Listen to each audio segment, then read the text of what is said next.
দেখো দীপা ভাবি, দীপা ভাবি, দীপা ভাবি কোন দিকে কি দেখো। আমরা এখন যেতে যেতে রাস্তার মাঝখানে এখানে একটু দাঁড়িয়ে পড়েছি। এখানে মানে ভেলপুরি, আমরা ঠিক জানি না ভেলপুরি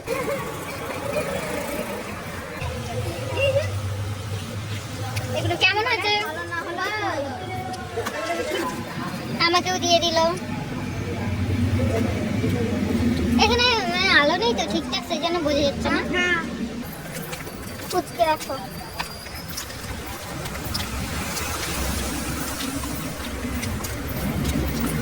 এত কিছু খাওয়ার পরেও কারো কিছু জায়গা নেই, তারপরেও এনার বক্তব্য এখন ফুচকা খাবে, এদের হয়তো পানিপুরি বলে।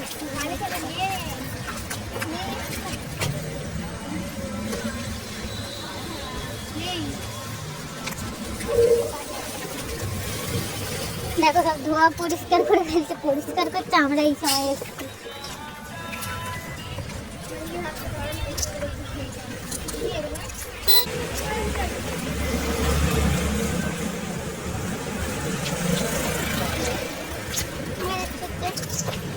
এখন বাড়ির দিকে রওনা করছি।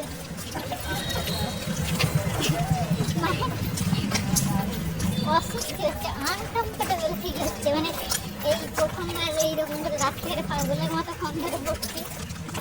যারা ব্লগিং করে, বড় ইউটিউবার, এত বড় ব্লগার আমরা, মানে যারা মানে বড় বড় যারা ব্লগার ইনফ্লুয়েন্সার, যারা মানে যাদের যারা করে যারা করে এলে তাদেরকে মেন করে বলা, তাদেরকেই বলা কথাটা, কিভাবে যে তারা এরকম করে করে মানে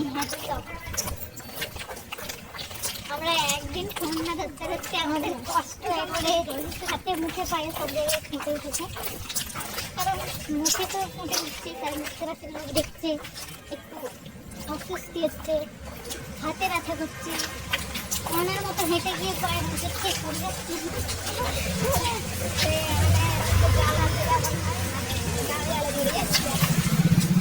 মানে সব জিনিস একটু প্রথম প্রথম জিনিসটা ভালো হয়, কিন্তু মানে শিখছি আমরা, এগুলো আপলোড করবো না, এগুলো স্মৃতি হিসাবে ফোনে থাকবে, গ্যালারিতে। গ্যালারিতে দেখো ফোন ধরেছি, বাইরের লোক কি বলতে জানি না, এই ভেতরের লোকটা আমাদেরকে বলে মেন্টাল। এসে গেছি আমরা, এখানে ওখানে যাবে যাবে করে ঘরের ভিতরে টেনে নিয়ে চলে এসছে।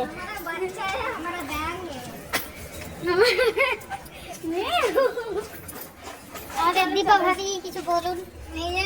খাবার নিয়ে বাড়ি ফেরা হয়েছে, আমাদের রিজু কিছু বলুন, রিজু কিছু বলুন। খাবার নিয়ে বাড়ি ফেরা হয়, সেই রকম ভাবে আমরা খাবার নিয়ে বাড়ি ফিরেছি। আমরা মানে বলুন বলুন আপনাদেরকে, আপনারা চলে